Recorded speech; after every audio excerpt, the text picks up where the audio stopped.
Assalamualaikum warahmatullahi wabarakatuh. Bapak kita akan menjelaskan presentasi Entity Relationship Diagram tentang e-commerce top up game. Di sini ada beberapa anggota kelompok, ada saya, ada Bimo dengan NPM 0651 22230. Di sini ada Reza Gani Sulaiman kelas G dengan NPM 0651 22218. Ada Afdal Asyuri Firdaus NPM 0651 22218.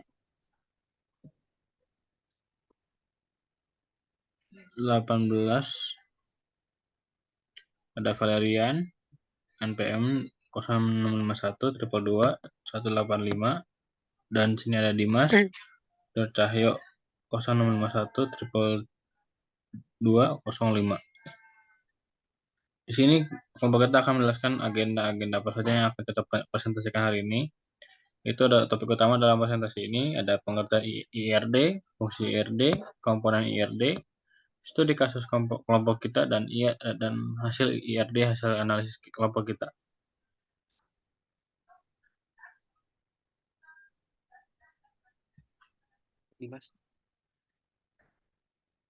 Ya, berikut merupakan studi kasus yang kami gunakan.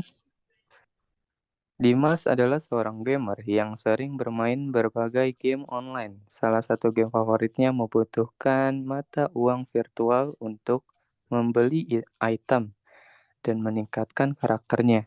Suatu hari, saat Dimas ingin membeli item berharga tinggi dalam game tersebut, dia menyadari bahwa saldo mata uang virtualnya hampir habis. Namun, dia tidak ingin kehilangan kesempatan untuk memenangkan permainan dan mengalahkan lawan-lawannya. Untuk itu, ia mencari cara untuk mengisi kembali saldo uang virtualnya.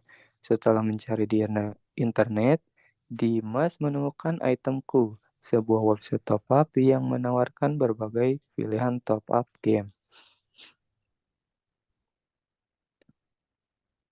Lanjut.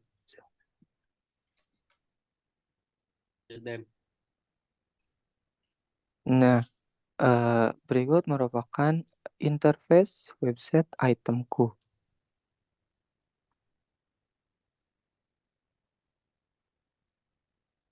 Yang pertama itu ada halaman foto, halaman pengaturan, jenis game, dan akun.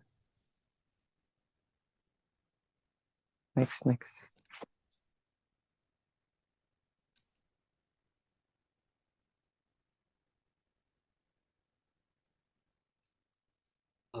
Di sini ada fungsi entity relationship diagram. Yang pertama yaitu memperjelas hubungan antar entitas. Yang kedua, memodelkan struktur data dan hubungan antar data dengan menggunakan beberapa notasi dan simbol. Yang ketiga yaitu sebagai alat untuk memodelkan hasil dari analisis data dan data konseptual. Yang keempat, sebagai alat untuk memodelkan objek dalam suatu sistem atau dasar dari diagram objek atau diagram kelas. Yang kelima, menyatakan jumlah entitas dan pembatasan partisipasi antar entitas. Yang keenam, penggunaan mudah dimengerti. Yang ketujuh, mudah disajikan oleh perancangan basis data.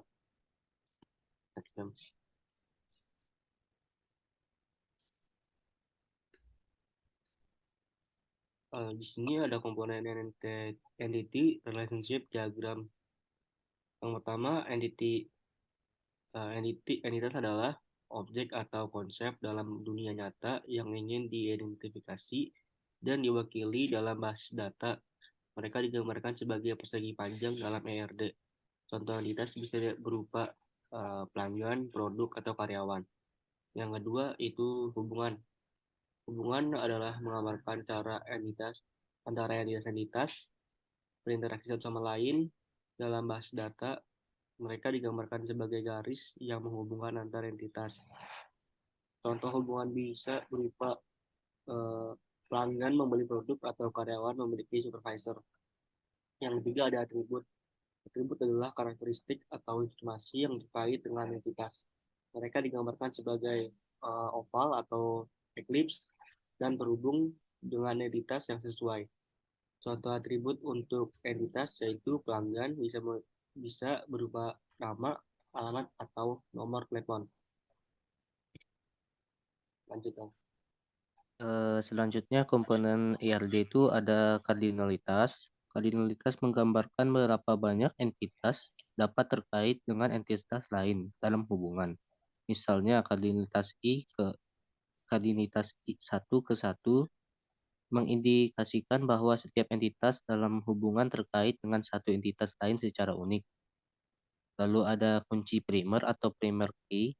Primary key adalah atribut yang digunakan untuk mengidentifikasi secara unik setiap entitas dalam entitas tertentu. Biasanya digambarkan dengan garis bawah atau tanda kunci. Dan yang terakhir ada kunci asing atau foreign key adalah atribut yang menghubungkan entitas dengan entitas lain dalam hubungan.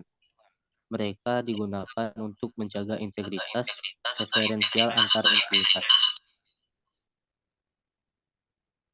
Next.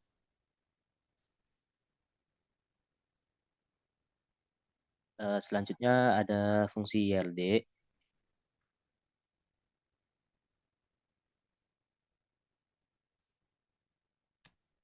Oke, di sini ada fungsi IRD.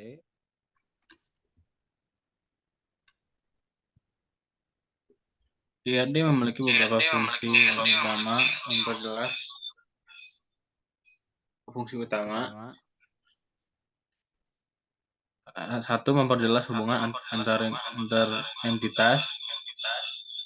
Lalu kedua, memodelkan struktur data dan hubungan antar data dengan menggunakan beberapa notasi dan simbol. Yang ketiga, sebagai alat untuk memodelkan hasil dari analisis data dan data konseptual. Yang terakhir, sebagai alat untuk memodelkan hasil dari analisis data dan data konseptual. Selanjutnya ada IRD juga memiliki fungsi, yaitu sebagai alat untuk memodelkan objek-objek dalam suatu sistem dasar dari diagram objek atau diagram kelas.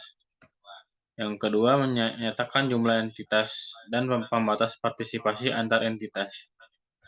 Lalu yang ketiga, ada penggunaan mudah dimengerti. Yang terakhir, mudah disajikan oleh perancang basis data.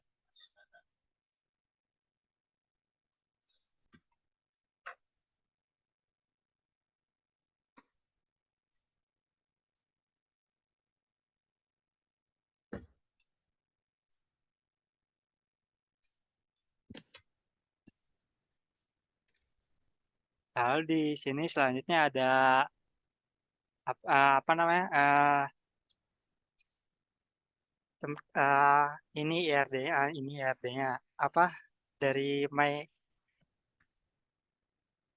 ini ya, dari sini ada pelanggan yang melakukan order, lalu dari order melakukan pembayaran, dari pembayaran memiliki detail pembayaran, terus di sini juga pembayaran memiliki status.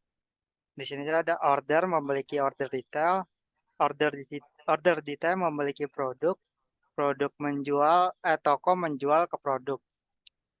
Di sini pelanggan memiliki atribut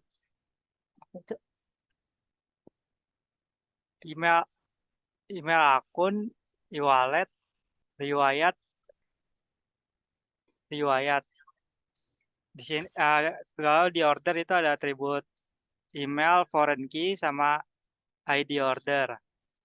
Di pembayaran ada atribut ID pembayaran, ID order,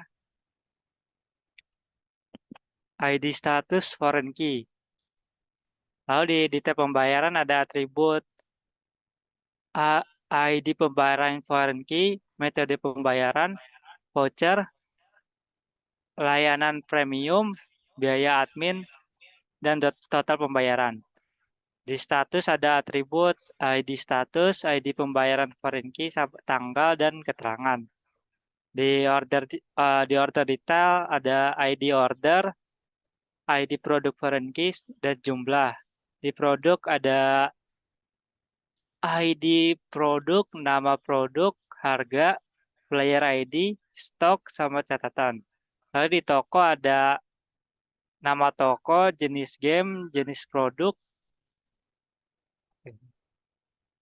kayak di toko. Nah, di sini ada relasinya tuh kalau pelanggan ke order itu one to many.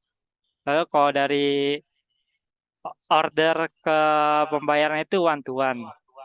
Dari pembayaran ke detail pembayaran itu one to one. Dari pembayaran ke status one to one.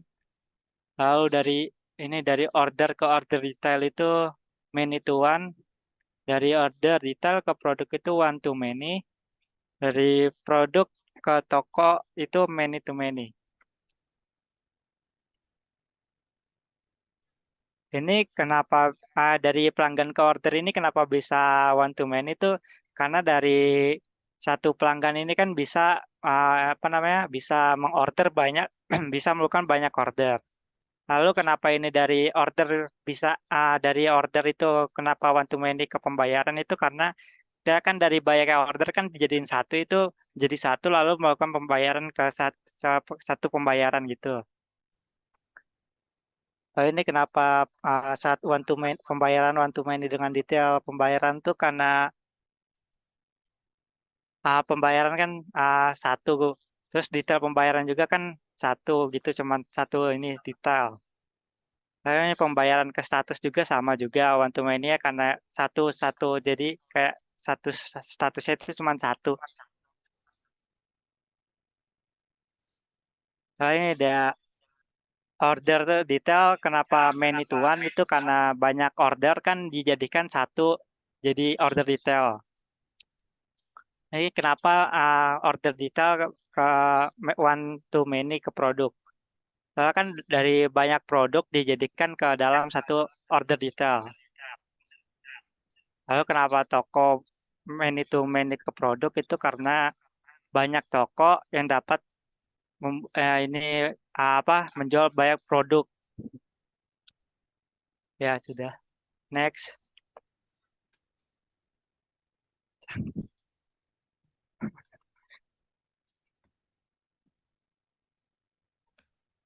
Ada pertanyaan. Oke, ini udah ada ya profilnya. Wassalamualaikum warahmatullahi wabarakatuh. Waalaikumsalam warahmatullahi wabarakatuh.